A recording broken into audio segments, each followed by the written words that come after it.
수급과 탑픽 시간입니다. SK증권 영업부의 김우식 차장입니다. 안녕하세요. 네, 안녕하십니까. 네, 오늘의 수급 포인트 전해주시죠. 예, 오늘 수급 포인트는 지수와 종목 제가 그렇게 가겠습니다. 상당히 좀 장이 좀 지루하죠. 수급에 따라서 좀 지수와 종목이 조금 다르게 움직일 수 있다. 그 얘기는 변동성 폭이 좀 틀리다는 말씀을 좀 드리겠고요. 그에 따라서 어떤 투자 심리상 어떻게 좀 대응을 해야 될지 거기에 대해서 좀 말씀을 좀 드리겠습니다. 아마 향후에도 지금도 그렇지만 지수하고 종목의 변동성은 좀 다르게 움직일 것 같은데요. 이게 실적 시즌을 맞이한 보통 실적 시즌 자체가 변동성이 크지 않습니까? 하루 일변은 장이 연속되고 또 수급 때문에 그런 현상이 나타나기도 하는데 제 그림을 통해서 지금 수급 구도와 어떤 지수대에서 움직일지 그리고 종목의 특징 이런 것들을 종합해서 좀 말씀을 좀 드리겠는데요. 굉장히 좀 답답한 장입니다. 답답합니다. 수익도 잘 안 나고 맨날 까먹는 것 같고 그런 느낌이 가는데 지금 제가 보기엔 이런 박스권입니다. 이런 박스권, 노란 박스권 속에 시장은 들어와 있다. 2000포인트 정도에서 한 1900 정도 사이에 박스에 들어와 있다고 생각하는 게 요인들이 있겠죠. 우선 위쪽에서 박스권을 돌파를 못하게 누르고 있는 것은 환매, 국내 쪽에서는 환매가 가장 크고요. 그리고 또 두 번째 같은 경우는 이익 모멘텀 둔화 이런 거 경기 모멘텀 둔화와 같은 내용입니다. 같은 맥락이죠. 자, 이게 위쪽에서 누르고 있는데 환매도 보시면은 파란색 선이 이게 기관의 흐름인데 기관 매도가 이때부터 나오죠. 보시면은 쭉 내려가 보면 거의 한 1800, 한 3, 40 정도 대 50 정도 넘어가면서부터 환매가 나오는 거죠. 그래서 그 아래로 내려가면은 환매는 더 이상 안 나올 가능성이 높습니다. 그렇게 보시면 될 것 같고요. 반면에 2000포인트 근접하면 할수록 강한 환매가 나온다. 아직도 최소한 한 2조 정도의 매물은 남아있는 것 같습니다. 이게 상당히 걸림돌이고요. 반면에 마냥 내리는가 그건 아닌 것 같습니다. 아래쪽에 보시면은 역시 아까 말씀드렸던 1930이라는 20 정도 아래로 특히나 1900포인트 근처까지 가면은 환매가 아니라 오히려 펀드 쪽으로 돈이 유입이 되죠. 저가 매수 세력은 밑에 존재하는 겁니다. 이게 받치고 있고요. 그리고 또 여러 가지 좀 얘기들은 많지만 역시 각국 정부의 대응 이게 가장 중요하겠죠. 돈을 풀고 있는 모습이 보이고 있고 스페인 같은 경우도 지금 아직도 답답한 답보 상태를 보이고 있지만은 해결을 하고자 하는 각국의 노력 같은 경우는 계속되고 있죠. 부양책도 계속되고 있고 그게 약발이 있든 없든 시장의 충격이 강할수록 이 각국의 정보 대응은 강할 겁니다. 해서 하방은 이쪽이 막아주는 거죠.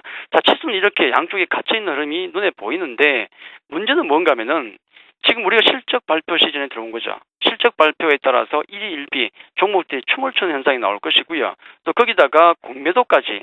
자, 공매도가 없다 그러면은 그나마 변동성이 작겠지만 요즘 어제도 굉장히 많은 공매도가 나왔었습니다. 어제 같은 경우도 해서 공매도 세력들이 어떤 종목을 죽일 것인가 지금 타겟을 계속 잡고 있더라고요. 보니까. 그래서 각 종목들의 대차 잔고가 늘어난 종목들이 상당히 많죠. 이게 변동성을 키운다는 겁니다. 지수는 향후에 갇혀 있겠지만은 실적 시즌 동안은 종목 변동성은 대단히 커질 것이다. 이건 뭐 우리가 좀 각오해야 되는 짜증나는 부분이 되겠는데 그래서 제가 말씀드리고 싶은 부분 투자 심리 관련해서 말씀드리고 싶은 것은 보통 박스권 같은 경우는 상단에 우리가 지수 올라가게 되면은 욕심이 나고요. 더 날아갈 것 같고 반대로 지수가 내려와서 박스권 하단에 오면은 이게 무너져서 뭔가 박살날 것 같은 공포감이 휩싸이는데 그 부분을 우리가 지양해야 된다는 얘기입니다. 우리가 박스권에서 수익이 잘 안 나는 것은 지수가 안 가니까 당연히 수익이 안 납니다만은 희한하게 지수는 제자리인 것 같은데 계좌는 깨집니다. 그게 왜 그런가 하면은 투자 심리상 반대로 움직이죠. 보통 박스권 상단에서 더 많이 매수를 해버리고 하단에서 무서워서 매도를 해버리니까 반등이 나오고 거꾸로 타는 매매를 굉장히 많이 할 수밖에 없는 게 박스권의 흐름이거든요. 해서 그 부분만 지향하면은 괜찮다 말씀을 좀 드리겠고 특히나 지금 자리 최선이 박스권 하단 정도 자리에서는 매등 매매 같은 경우는 좀 자제해야 된다. 급등주 따라 붙지 마시고 급락한다고 해서 문제가 없는데 거기다 매도할 필요는 없다. 일단 내동 매매는 자제해야 될 부분에 지수에 와 있다. 그렇게 말씀을 드리겠습니다. 네, 정말 박스권 하단에서 매수하고 상단에서 매도한다. 말이 쉽지 정말 거꾸로 하기가 쉬운 상황인데요. 뇌동매매는 좀 자제를 하자라고 말씀해 주셨습니다. 이러한 기술적인 분석은 잠시 후에 더욱더 자세하게 알아보겠고요. 외국인의 수급 먼저 살펴보겠습니다. 순매도가 나오고 있지만 규모는 크지 않은 가운데 전기전자 업종 계속해서 매도를 하고 있어서 이 부분 어떤 의미가 있는지 궁금하거든요. 어떻습니까? 지금 외국인들 기관이든 제가 뭔가 좀 변화가 있으면은 좀 재밌게 또 뭔가 좀 의미 있는 시간을 제가 드리겠지만은 변화가 없죠. 벌써 한 2주, 3주 뭐 가까이에서 큰 변화가 없는 흐름을 보여주고 있고 외국인들은 대규모 매수 이후에 거의 쉬고 있는 흐름입니다. 뭐 계속 탑탑하는 것 같은데 제자리 흐름을 하고 있는 모습이죠. 그런 모습이거든요. 뭐 오늘 같은 경우도 뭐 크게 매도가 어저께 한 차례 이제 그 만길 폭풍이 지나가면서 와장창하는 흐름이 지나가면서 오늘은 속국 상태 정도로 보시는 게 맞는데 600억 정도의 매도가 나오고 있고 선물 쪽 같은 경우도 뭐 큰 흐름이 없는 것 같습니다. 오늘 전기전자, 뭐 서비스, 음식료 정도 매도가 나오고 있고 금융업종 정도 매수가 들어오고 있는데 그다지 역시 마찬가지로 큰 의미가 없다. 저는 그렇게 좀 말씀을 드리겠고요. 어떤 매수의 기조, 매도의 기조 같은 경우가 일관성이 있어 보이지는 않습니다. 절대로. 그런 모습이기 때문에 아직도 외국인들 같은 경우도 추세 없이 관망하는 모습을 보이고 있고 그 와중에 이제 매수하는 종목들을 보더라도 강하게 들고 들어오는 종목이 사실 별로 없어요. 현대차 좀 보이고요. LG 디스플레이 좀 보이고 매수가 들어오고 있고 뭐 KB금융 보이고 있고 그렇다고 주가가 오릅니까? 딱히 그런 것도 아니지 않습니까? LG화학 아까 상승 채널 하단에서 지금 매수 모습 들어오는 모습 좀 보이고 있고 대우건설도 매수가 좀 들어오고 있는데 시장을 추세적으로 이끌 만한 종목을 강하게 매수를 해서 이끄는 흔적 같은 경우는 아직 거의 없다. 그렇게 말씀을 좀 드리겠습니다. 네. 그리고 기관 오늘도 역시 뚜렷한 방향성 보여주지 못하고 있는데요. 기관 매매의 특징이 있다면 어떤 것들이 있겠습니까? 그렇죠. 모멘텀 플레이에 상당히 강하기 때문에 어제 금리 인하했죠. 하지만 어제와 오늘의 모습을 볼 때는 금리 인하에 대한 기관들의 반응은 없습니다. 첫째 이유는 금리 인하가 어느 정도 예고됐기 때문에 그럴 것이고요. 두 번째 같은 경우는 역시 돈이 없죠. 돈이 없다 보니까 뭘 하겠습니까?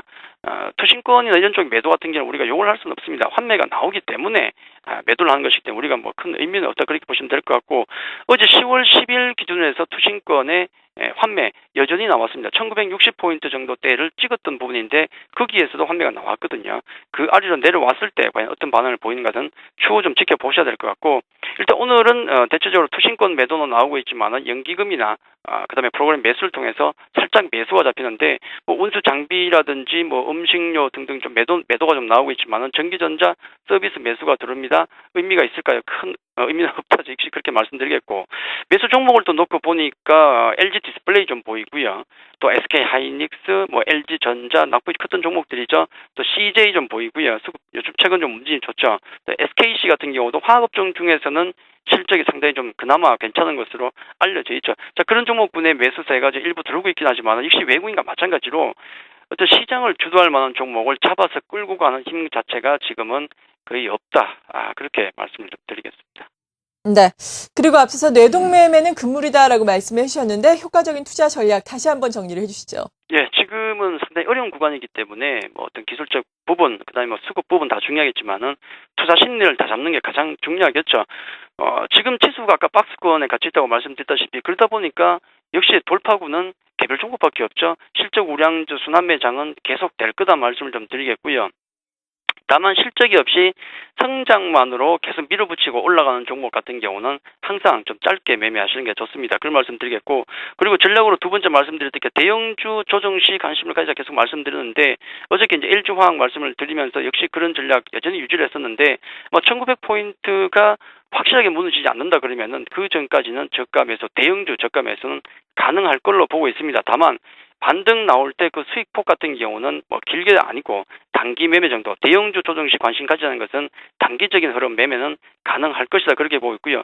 기술적으로 볼 때 역시 한 2주 3주 코스로 해서 1900포인트는 되도록이면은 안 무너뜨리는 게 좋다. 거기만 지지하면은 괜찮다 보고 있고 지금 투자 심리상 중요한 것은 제일 강조드리고 싶은 것은 역시 거꾸로만 타지 말자. 그것만 꼭 강조드리고 말씀드리고 싶습니다. 네. 지금까지 SK증권 영업부의 김우식 차장이었습니다. 고맙습니다. 감사합니다.